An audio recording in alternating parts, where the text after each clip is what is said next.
Depuis 1999, l'affaire n'est toujours pas conclue. La France a bien signé la Charte européenne des langues régionales ou minoritaires, mais elle ne l'a toujours pas ratifiée. Certains points de cette charte s'opposent à notre Constitution, il faut donc la modifier. Plusieurs députés avaient demandé une révision de la Constitution, mais le Conseil d'État s'y est opposé. Si le blocage institutionnel est fort, il ne sera pas possible de faire évoluer le statut des langues de France de manière significative dans la période à venir. Pour les associations de défense de la culture bretonne, cette décision va à l'encontre de tous leurs projets et pourrait même bloquer certaines mesures. Suite à une décision du Conseil constitutionnel, on ne peut pas imposer, par exemple, un enseignement des langues régionales dans certaines régions, comme on peut imposer l'anglais aujourd'hui. L'anglais, il est imposé dans la loi.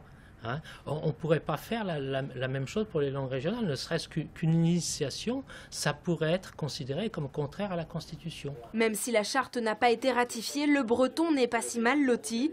La région a fait de gros efforts pour promouvoir la langue. Le breton, par exemple, en Bretagne, ici, a quelque peu le statut, pas tout à fait encore d'une langue officielle, mais il y a une sorte d'officialisation de l'usage de la langue, du fait des politiques linguistiques qui ont été adoptées par la région. Malgré tout, un statut national permettrait d'asseoir légalement la place des langues régionales en France.